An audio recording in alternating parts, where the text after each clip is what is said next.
In the federal courtroom in Dallas, Texas, a heavy atmosphere hung over the room as Judge John Carter banged his gavel, opening a tense trial on April 10, 2025.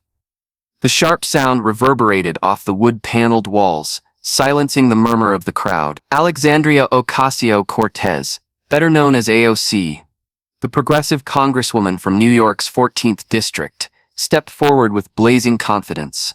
Her signature red lipstick and sharp, tailored suit made her a striking figure in the dimly lit room. A former bartender turned political powerhouse, AOC had taken on this case with the same fervor she brought to Capitol Hill. Today, she represented James Carter, a whistleblower daring to stand up against Charles Lawson, a wealthy developer accused of embezzling millions in public funds for personal projects. AOC held a small USB drive and a thick stack of financial documents, evidence she believed would seal an easy victory. She was no stranger to pressure, having fought for the marginalized as a lawmaker and faced down critics with her quick wit and unyielding resolve. But today something felt off. At the defense table, an unexpected figure emerged. Caroline Leavitt, the White House press secretary under the Trump administration. Youthful yet cold as ice, Leavitt stood there as a special legal advisor, supporting Lawson's legal team, a key ally of the conservative establishment. Her presence sent a shiver through the courtroom. A press secretary in a courtroom? AOC thought, her lips curling in contempt. She'd never faced Leavitt before, but the name was tied to Trump, enough to put her on edge. The sharp bang of Judge Carter's gavel echoed again, marking the trial's official start. AOC rose from the plaintiff's table, her dark hair pulled back neatly, her brown eyes sharp as blades. She adjusted her blazer and strode to the center of the courtroom, with the confidence of someone who'd rallied crowds and toppled political giants. The room fell silent, the press stopped whispering. All eyes on her, a reporter muttered from the back. This was AOC's moment, and she knew it. Your Honor, her voice rang out, strong and clear, cutting through the tension like a knife. Today I represent James Carter, a man brave enough to expose Charles Lawson's blatant corruption. We have irrefutable evidence. She held up the USB drive, the light from the tall windows glinting off it like a beacon of justice. This recording, captured in Lawson's own words, shows him admitting to embezzling $5 million in Dallas taxpayers' money for his personal gain. She turned to the defense table, where Lawson sat with a calm expression, his eyes narrowed as if calculating his next move. That's not all, AOC continued, her tone rising with conviction. We also have financial documents, bank statements, contracts proving the illegal flow of public funds into Lawson's private accounts. This isn't speculation, Your Honor. It's plain as day. She placed the USB and documents on the table, her challenging gaze locked on Lawson and his legal team. Judge Carter, with his silver hair and stern demeanor, nodded slightly. Miss Ocasio-Cortez. Proceed, he said, his tone even but tinged with curiosity. AOC allowed herself a discreet smile. She was in control, and it felt electric. She'd spent weeks preparing, poring over every detail, every second of that recording. Lawson wouldn't escape this time. She was certain of it. But then a sound sliced through the room, the faint creak of a chair, the sharp click of high heels on the wooden floor. Caroline Leavitt rose from the defense table, her petite frame exuding an overwhelming presence. Lawson's legal team, led by Robert Klein, a middle-aged man in a dark blue suit, turned to her, slightly surprised. Leavitt didn't care. She stepped forward, holding a thin stack of papers, her steely eyes locked on AOC. Your Honor, Leavitt spoke, her voice low and sharp as a blade. I am Caroline Leavitt, White House press secretary, here as a special legal advisor at the administration's request. Before Miss Ocasio-Cortez goes further, I request an examination of the validity of this so-called evidence. The courtroom shuddered. A wave of whispers spread from the back rows. The press scribbled furiously. AOC spun around, her brows knitting tightly. Are you kidding me? She snapped, unable to hide her contempt. You're Trump's spokesperson, not a lawyer. This is a courtroom, not a White House press briefing. Leavitt didn't flinch. She tilted her head slightly, a cold smile blooming on her lips. Miss Ocasio-Cortez, she replied, her voice smooth as flowing water. I don't need a law degree to see you're standing on shaky ground. That recording, are you sure it's legal? AOC blinked. momentarily thrown off. She'd prepared meticulously, but Leavitt's question hit a nerve she hadn't anticipated. Lawson smirked, his eyes lighting up as if he'd found a lifeline. His legal team, initially quiet, began to stir. Murmuring among themselves, Judge Carter banged his gavel again. "Order," he barked, his gaze shifting from AOC to Leavitt. "Miss Leavitt, if you have an opinion, state it clearly. But I remind you, this is a courtroom, not a political stage." Leavitt nodded, but her eyes never left AOC. "I'll clarify right now, Your Honor," she said, her tone calm yet brimming with unnerving confidence. "Miss Ocasio-Cortez, go ahead and present. But I suggest you brace yourself, because when I speak, you won't like what I bring." The AOC clenched her fists, her initial sense of control wavering. She looked at Leavitt, the young woman with blonde hair and steely eyes, and suddenly realized this was no ordinary opponent. The courtroom fell silent, but the air grew hot, as a furnace. The battle had just begun, and Leavitt had landed the first unexpected blow. Judge Carter banged his gavel once more, his sharp eyes sweeping the courtroom. "Miss Leavitt, present your point," he said, his tone stern but unable to mask his curiosity. AOC stood there, hands still on her stack of documents, her gaze fixed on Caroline Leavitt. She couldn't believe a press secretary, not a lawyer, dared to challenge her in open court. But as Leavitt stepped forward, her confidence like a warrior entering the arena, AOC felt a cold breeze creep in. Leavitt held her thin stack of papers, her voice low and cutting. "Your Honor," she began. "Miss Ocasio-Cortez calls this recording irrefutable evidence.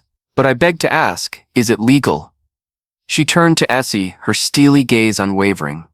"Under the Federal Wiretap Act, 18 U.S.C. Section 2511, any recording requires the consent of at least one party involved. In Texas, both parties. Miss Ocasio-Cortez, do you have legal authorization for this recording, or did James Carter record it without Lawson's consent?" The courtroom went dead silent, save for the scratch of press pens on paper. AOC blinked, slightly thrown. She'd prepared for attacks on the evidence content, not its legality. "This is evidence from a whistleblower," she countered, her voice strong but a bit rushed. "Federal law protects people like James Carter when they expose corruption. This recording falls within an exception." Leavitt tilted her head, that cold smile blooming again. "An exception?" she repeated, her tone almost toying with her prey. "Miss Ocasio-Cortez, I'm afraid you're confusing whistleblower protection laws with evidence collection rules. The Whistleblower Protection Act, 5 U.S. Section 2302, only shields Carter from retaliation. It doesn't legitimize an illegal recording. Do you have a court order for this, or are you just banking on justice overlooking procedure?" AOC clenched her fists, her nails digging into her palms. She felt the eyes of the crowd, the press, and Charles Lawson, whose smirk grew more pronounced. "I don't have to answer someone with no legal standing like you," she shot back, her voice rising slightly. "You're just a press secretary, not a judge or a lawyer." Leavitt didn't budge. She stepped closer, pointing at her papers as if they were a weapon. "I don't need a law degree to read the law, Miss Ocasio-Cortez," she said, her voice steady as water over stone. "And the law is clear. If this recording lacks legal consent or a court order, it has no place in this courtroom. I request its immediate exclusion." A ripple of murmurs spread from the back rows. Lawson's legal team, silent until now, began nodding, whispering among themselves. Robert Klein glanced at Leavitt with a mix of surprise and approval. Lawson crossed his arms, his eyes gleaming as if he'd spotted the light at the end of the tunnel. Judge Carter raised an eyebrow. "Miss Ocasio-Cortez, Miss Leavitt raises a serious issue. Do you have a response? How was this recording obtained?" AOC took a deep breath, trying to regain her composure. "Your Honor," she said, her voice slowing as if weighing each word. "James Carter recorded it during an internal meeting where Lawson himself admitted wrongdoing. This was an emergency situation, and Texas law allows recordings in such cases to protect the public interest." But even as she spoke, she felt her argument weakening. She had no court order, that was the truth, and Leavitt had struck that weak spot. Leavitt shook her head slightly, as if pitying her opponent. "Your Honor," she pressed on, "Texas has no public interest exception. as Miss Ocasio-Cortez just invented. State law is crystal clear, both parties must consent, unless a judge orders otherwise. She has no order, no consent, and thus no valid evidence. I urge the court to consider this before we waste more time. AOC felt the blood rush to her face. She turned to Leavitt, her eyes blazing. You think you're so clever, she growled, her initial calm slipping away. You're just Trump's puppet, here to shield a corrupt crook. Leavitt replied immediately, standing there with arms crossed, her gaze calm yet sharp as a blade. I'm not here to argue politics, Miss Ocasio-Cortez, she said, at last, her voice low but audible to all. I'm here to ensure the law is upheld. And right now you're breaking it. Judge Carter banged his gavel again, his tone firm. Enough, Miss Ocasio-Cortez. I need a clear answer. Do you have legal authorization for this recording? AOC opened her mouth, but the words caught in her throat. She looked down at her documents, then at Leavitt, the young woman with steely eyes standing there, confident as if she owned the courtroom. For the first time that day, AOC felt her foundation shake. Leavitt had landed her first blow, and it was sharper than anything she'd ever faced. The air in the federal courtroom stretched taut as a snapping string. Judge Carter banged his gavel again, his stern gaze fixed on AOC. Miss Ocasio-Cortez, I'm waiting here an answer, he said, his voice hard as steel. Does this recording have legal authorization?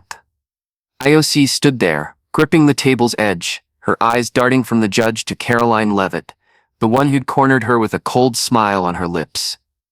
She took a deep breath, trying to steady herself, but the anger simmering in her chest since Leavitt first spoke threatened to boil over. Your Honor, she began, her voice trembling slightly but still clinging to calm. I've explained that this is evidence from a whistleblower gathered in an emergency to expose corruption. The law stands with justice, not criminals like Charles Lawson. Leavitt crossed her arms, her eyes never leaving AOC. Your Honor, she interjected, her tone steady but sharp, as a razor. Miss Ocasio-Cortez is dodging the question. No court order, no consent. That's the truth. She can talk about justice all she wants, but the law doesn't run on feelings. I repeat, I request this recording's exclusion. AOC whipped around to face Leavitt, her eyes blazing. You dare say I'm dodging, she snarled, her hand trembling with rage. I was fighting for the working class when you were still in diapers, Miss Leavitt. Who do you think you are, teaching me about the law? The courtroom shuddered at AOC's outburst. The press stopped writing, looking up. Charles Lawson smirked, his eyes gleaming as if enjoying a fine play. His legal team exchanged satisfied glances. But Leavitt didn't flinch. She stood there, petite yet radiating dominance, as if AOC's anger was just a passing breeze. Miss Ocasio-Cortez, Leavitt replied, her voice low but clear to all. I don't need to teach you the law, you've already failed yourself. But if you want to keep going, show me your next piece of evidence. I'm curious how weak it'll be. AOC felt the blood surge to her face. She couldn't believe Leavitt's arrogance, a press secretary with no law degree, daring to challenge her, a congresswoman who'd spent years advocating for justice. She turned back to the table, her trembling hands lifting the financial documents. Fine, she growled, her voice rising with fury. If you want to play, I'll show you. Here are the bank statements and contracts, money flowing straight from public funds into Lawson's pockets. $5 million, undeniable. She slammed the documents onto the table, the sound ringing out like a declaration of war. But Leavitt didn't blink. She stepped forward, holding a single sheet from her stack, her eyes scanning the statements like a hawk hunting prey. Your Honor, Leavitt said, her voice still calm, Miss Ocasio-Cortez just mentioned contracts and statements. May I ask, was the subpoena for these documents properly approved? Because I have a copy here, and it shows a serious flaw. AOC froze, her eyes darting to her own stack. What flaw? She snapped, her voice cracking with surprise. Leavitt held up the paper, light shining through to highlight a scrawled signature. Signature. This subpoena, she said, was signed by a court clerk, not a judge. Under the federal rules of civil procedure, Rule 45, only a judge can authorize a subpoena in a case like this. Miss Ocasio-Cortez's documents are invalid, and I request their exclusion along with the recording." The courtroom erupted in murmurs. The press scribbled frantically, some standing for a better view. Lawson crossed his arms, his smile now as clear as morning sunlight. Clean whispered to his colleagues, nodding in approval. AOC felt the floor tremble beneath her. "You're making this up," she shouted, professionalism gone. She lunged toward the table, slamming her hand on the documents. "This is a farce? Who do you think you are? A spokesperson, daring to stand here and lie to protect a criminal?" Leavitt tilted her head, her gaze icy. "I'm not making anything up, Miss Ocasio-Cortez," she replied. "I'm just reading what you didn't see. Check it if you want, but I suggest you calm down. You're embarrassing yourself." "Order," Judge Carter barked, banging his gavel so hard the sound echoed through the room. "Miss Ocasio-Cortez, control yourself now. Miss Leavitt, bring your evidence there." Leavitt stepped forward, handing the paper to the court clerk with chilling calm. OC stood there, panting, gripping the table's edge, as if to keep from collapsing. She looked at Leavitt, the young woman with blonde hair and steely eyes, and for the first time in her career, she felt utterly powerless. Judge Carter examined the paper, his brows furrowing tightly. "Miss Ocasio-Cortez," he said, his voice slow, "Miss Leavitt is correct. This subpoena lacks a judge's signature. Do you have an explanation?" OOC opened her mouth, but no words came. She looked down at her documents, then at Leavitt, who stood there as calm as if she'd just won a chess game. She'd prepared everything, the recording, the documents. But Leavitt, with a few words, had shattered it all. She can't do this." OOC muttered, her voice fading. But the reality lay bare before her. Leavitt wasn't just challenging her, she was winning. The federal courtroom in Dallas fell into a stifling silence, broken only by AOC's ragged breathing, echoing through the space. Judge Carter held the paper Leavitt had handed over, his brows knitted as he read each line. His eyes moved from the document to AOC, then to Leavitt, the young woman standing there with a tranquil air as if the world rested in her hands. AOC gripped the table's edge, her nails digging into the wood, trying to reclaim some control after her outburst. But deep down, she knew everything was slipping away. "Miss Ocasio-Cortez," Judge Carter spoke, his voice slow but heavy as a hammer. "Miss Leavitt has pointed out that the subpoena for your financial documents wasn't approved by a judge. This is a serious issue. Do you have a response?" OOC took a deep breath, struggling to suppress the rage burning in her chest. She turned to Leavitt, her eyes blazing with a mix of fury and unease. "Your Honor," she began, her voice shaky but still grasping at professionalism. "This subpoena was issued in an emergency. A court clerk signed it to expedite the corruption investigation. That doesn't diminish the evidence value. The truth remains, Charles Lawson embezzled public funds." Leavitt tilted her head, that cold smile blooming again. "Your Honor," she cut in, her voice smooth as water over stone. "Miss Ocasio-Cortez is trying to justify an irreparable mistake. The federal rules of civil procedure, Rule 45, are crystal clear. Only a judge can authorize a subpoena in cases like this. A clerk's signature has no legal weight, and she knows it." OC fired back instantly, her voice high with indignation. "She's twisting the truth," she pointed at Leavitt, her hand trembling with anger. "This isn't about procedure, it's about justice. Lawson's a criminal, and I won't let her use cheap tricks to shield him." Judge Carter banged his gavel, the sound reverberating through the room. "Miss Ocasio-Cortez, enough," he snapped, his eyes stern. "I don't care about your emotions. I need legal facts. Miss Leavitt, go on." Leavitt nodded, stepping closer with unnerving confidence. She raised her hand as if holding AOC's fate in her palm. "Your Honor," she said, her voice low but piercing. "I'm not just requesting the financial documents exclusion for a procedural error. I also want to revisit the recording Miss Ocasio-Cortez put so much faith in. I have a precedent to back my argument." The courtroom went still, all eyes on Leavitt. She pulled another sheet from her stack, the light highlighting bold text. "In United States v. Nixon, in 1974, she began, her voice steady as if lecturing. "The Supreme Court ruled that illegally obtained evidence, no matter how valuable, cannot be admitted if it violates legal process. Miss Ocasio-Cortez's recording has no consent from Lawson, no court order, and thus it's completely worthless in this courtroom." but Billacy's heart pounded. United States Verchi Nixon, she muttered, her voice faltering. She knew that case every lawmaker did. But Leavitt, a press secretary with no law degree, citing it so precisely sent a chill through her. Leavitt didn't stop. She turned to Judge Carter, her steely gaze unflinching.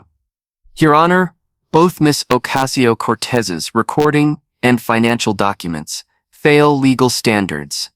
I request their immediate exclusion.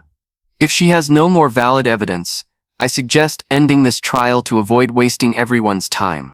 The courtroom erupted in murmurs. The press scribbled frantically, some standing to snap photos. Charles Lawson crossed his arms, his smile now radiant as midday sun. Robert Klein nodded to his colleagues, his eyes glinting with awe and pride. AOC stood there, stunned as if slapped. She looked down at her documents. Then at Leavitt, the young woman, petite, yet overwhelmingly authoritative. She can't, she muttered, her voice fading. She turned to the judge, trying to object. Your Honor, this is a conspiracy. She's protecting a corrupt man by twisting the law. Judge Carter raised a hand, signaling silence. Miss Ocasio-Cortez, he said, his voice cold as ice. I've heard enough. I'll review the evidence and arguments from both sides. He turned to Leavitt, his eyes narrowing slightly. Miss Leavitt, are you certain of what you've just presented? Leavitt nodded, unwavering. Absolutely certain. Your Honor, she replied. The law doesn't play favorites, and I'm here to ensure it's enforced correctly. Carter sighed, setting the paper down. He scanned the courtroom, the press scribbling, the crowd whispering. Lawson smiling, then looked back at AOC. I need time to review, he said, his voice deliberate. But I must say Miss Leavitt's argument is very tight. Miss Ocasio-Cortez, if you have no other evidence meeting legal standards, this will be tough for you. AOC felt the floor collapse beneath her. She opened her mouth, but no words came. She looked at Leavitt, her eyes burning with a mix of rage and helpless. Leavitt stood there, arms crossed, her gaze calm but sharp as a blade that had just sliced through everything AOC had built. Judge Carter banged his gavel again. The trial is recessed for 15 minutes, he declared. I'll decide after a thorough review. The crowd exploded in chatter. The press rushed to the doors, phones raised to capture Leavitt and AOC. Lawson stood, patting Klein's shoulder, his eyes gleaming as if he'd dodged the Reaper's scythe. His legal team whispered among themselves, nodding in admiration of Leavitt's performance. AOC slumped into her chair, hands cradling her head. She stared at the documents before her. Once her ultimate weapons, now just useless paper. How did she do this? She muttered, her voice breaking. Leavitt had turned the tables, and the world had seen it. The bang of Judge Carter's gavel still echoed in IOC's mind as he called for the 15-minute recess. The federal courtroom in Dallas erupted in noise, the press charging out the doors with phones and cameras raised, trying to snap shots of Caroline Leavitt, who just turned the trial into her personal stage. AOC slumped into her chair, hands cradling her head, her vacant stare fixed on the documents before her. The papers, once her ultimate weapons, were now scraps, worthless, torn apart by Leavitt's cutting words. She panted, trying to sort her thoughts. How did she do it? She muttered, her voice barely audible. She'd faced all kinds of opponents, sly lobbyists, rigid conservatives, but never had she been taken down so swiftly and thoroughly. Across the room, Charles Lawson stood, slapping Robert Klein's shoulder with a grin as bright as a lottery win. That girl's a genius, he whispered, his voice thick with satisfaction. Klein nodded, his eyes sparkling with amazement. I didn't expect her to be this sharp, he replied, glancing at Leavitt. She stood there, petite yet commanding, talking to a team member. That subtle smirk lingered on her lips, as if this victory was just another day at work. OC looked up, watching the scene through eyes blurred with anger and despair. She saw Lawson's smile, his team nodding in approval, and Leavitt, the one who'd demolished everything she'd built. She's not a lawyer, she muttered, clenching her fists. She's just a spokesperson. How does she know this stuff? A colleague from AOC's team, a middle-aged woman named Maria Torres, approached and placed a hand on her shoulder. Alexandria, calm down, Maria said, her voice soft but worried. We can still salvage this. We need to find a way to push back. AOC gave a bitter laugh. Push back what, Maria? She smashed the recording, the documents, everything. She cited United States v. Nixon like she was born in a courtroom. She leaned back, rubbing her forehead. I underestimated her, and now the whole world knows I failed. Maria sat beside her, glancing at Leavitt. She's not a lawyer, but she's clearly well prepared, she said, her tone pensive. She knew exactly where we were weak. Maybe the White House trained her for this. The White House. The AOC repeated, her voice dripping with bitterness. Trump and his cronies. I knew this case stank of politics, but I didn't think they'd play this dirty.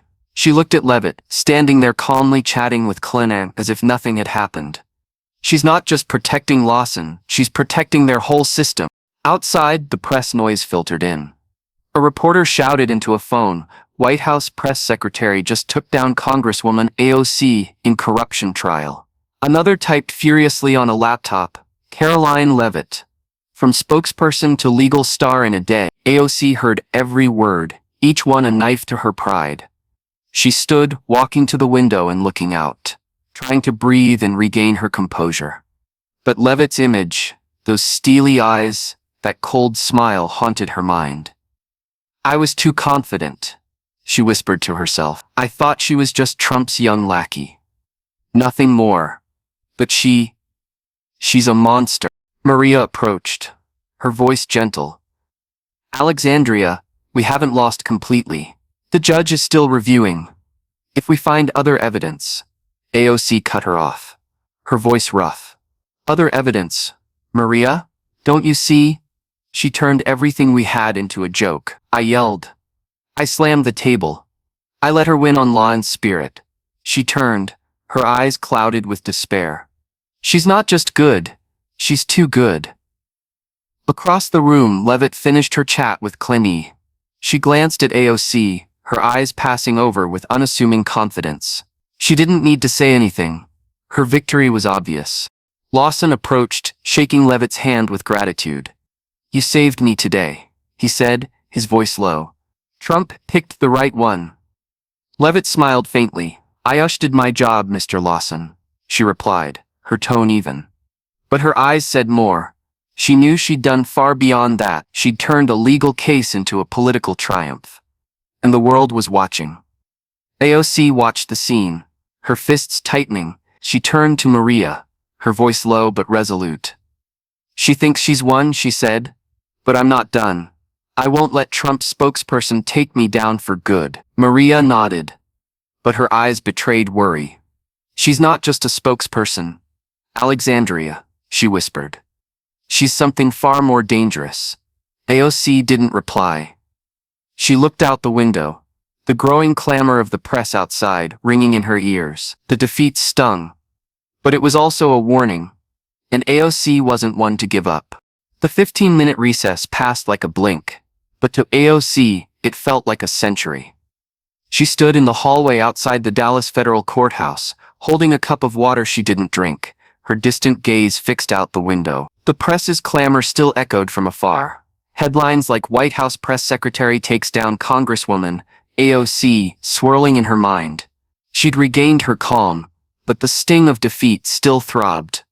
Leavitt hadn't just won. She'd made AOC look like an amateur before the world. The courtroom doors opened, and Caroline Leavitt stepped out, her petite frame radiating dominance. She wore a simple black suit, her blonde hair gleaming under the hallway lights. Charles Lawson and Robert Klein trailed behind, whispering to each other, but Leavitt paid no mind. She moved to a quiet corner, pulling out her phone, her focus sharp as if checking White House messages. AOC watched her, gripping the water cup tightly. She wanted to turn away, to erase the name Caroline Leavitt. But a strange pull drew her back. She took a deep breath, set the cup on a bench, and walked over, her shoes clicking on the stone floor, each step a silent declaration of war. Leavitt looked up as AOC approached, her steely eyes unwavering. Miss Ocasio-Cortez, she said, her tone even. I thought you'd left already. AOC stopped a few steps away. Arms crossed, she looked at the young woman before her, the one who'd shattered everything she'd built in the courtroom, and for the first time, she felt no anger. Instead, she saw an undeniable truth. "You're good," she said, her voice low but clear. "I don't want to admit it, but you're damn good. A true legal genius." Leavitt tilted her head, a subtle smirk flickering then fading. She slipped her phone into her pocket, her gaze locking onto AOC. "Thanks for the compliment, Miss Ocasio-Cortez," she replied, calm but brimming with confidence. "But I'm not here for praise. I'm here to win." AOC gave a bitter chuckle, but this time without scorn. "I see that," she said, her tone sharp yet sincere. "I thought you were just Trump's puppet, a spokesperson with a few fancy lines. But you proved me wrong, dead wrong." Leavitt didn't respond right away. She stood there, arms crossed, her eyes scanning AOC as if sizing up an opponent. "You're not the first to underestimate me," she said at last, her voice low but cutting. "And you won't be the last." AOC nodded slowly, her gaze hardening. "I lost today," she said, her voice dropping, "but not because I'm lesser, because you're too damn brilliant. The way you cited United States v. Nixon, the way you spotted the subpoena flaw, I don't know where you learned that stuff, but it's terrifying." Leavitt smiled faintly, the first hint of warmth that day. "I learned on the job," she said. "When you work for President Trump, you either know everything or you get crushed. Today was just a normal day for me." AOC looked at her, a flicker of unspoken respect in her eyes. "A normal day," she repeated, her tone thoughtful. "If today's normal for you, I don't want to see your best day." Leavitt let out a soft laugh, a brief sound that eased the tension. "You'll find out, Miss Ocasio-Cortez," she said, her eyes glinting, "because I've got a feeling this isn't the last time we'll meet." AOC nodded, her arms relaxing. "You're right," she replied, her voice firm with resolve. "Next time I won't let you win so easily. I learned my lesson today, and I won't forget it." Leavitt didn't reply, but her eyes said it all.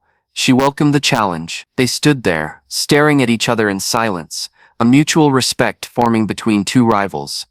AOC, with her deep passion for justice and fire for the people, and Leavitt, with her innate sharpness and unshakable loyalty.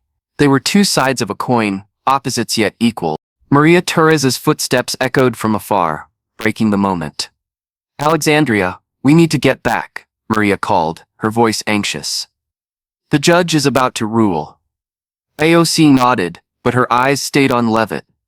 "See you around, Miss Leavitt," she said, her voice low but loaded with meaning. "And next time, I'll be ready." Leavitt smiled, confident but not arrogant. "I look forward to it, Miss Ocasio-Cortez," she replied. Then she turned, walking back to Lawson's legal team with a calm stride, as if their confrontation was just a small part of her day. AOC watched her go, her fists clenching. She turned to Maria, her eyes blazing with new determination. "She's a genius," she said, quietly, her voice a mix of bitterness and admiration. "But I won't let her win again." Maria nodded, but her eyes showed worry. "She's not just a genius. Alexandria," she whispered. "She's the toughest opponent we've ever faced." AOC didn't reply. She walked toward the courtroom, head high, the fire in her chest reigniting. Leavitt had won today, but their battle was just beginning, and next time, AOC swore, she wouldn't lose. Never again. The federal courtroom in Dallas quieted as Judge John Carter returned, ruling to exclude AOC's evidence, postponing Charles Lawson's case indefinitely. Caroline Leavitt left the courthouse with a calm demeanor, her victory not only saving Lawson but also solidifying her standing in the Trump administration. The press swarmed her, but she just smiled and walked away, leaving behind the echo of a rising legal star. AOC returned to Congress, her gaze tougher than ever. Today's loss was a scar, but also a spur. She sat in her office, flipping through documents, whispering to Maria Torres, "Next time, I won't let her win." The fire in her burned stronger, ready for the next fight. On White House TV, Leavitt appeared at a press briefing, answering trial questions with a confident smile. "I just did my job," she said, her eyes sparkling as if already seeing her next clash with AOC. their battle wasn't over.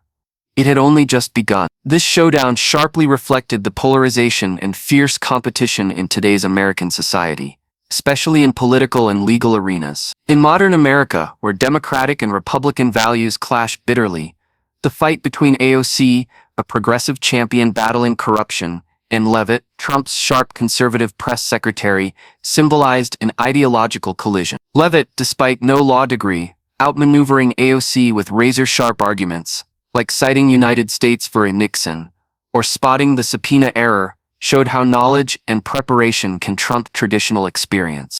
The lesson from this tale isn't just prepare well, but never underestimate an opponent based on their appearance or role. AOC lost because she dismissed Leavitt as a spokesperson, blind to her ability. In American life, from boardrooms to community debates, you might face Leavitts who defy molds yet pose real danger. Learn from AOC instead of letting emotion take over, like when she slammed the table and yelled, "Stay cool, study your rival closely, and always have a backup plan." Modern American life demands adaptability and respect for others' hidden strengths. Because, as Leavitt proved, victory comes not from titles but from skill and resolve.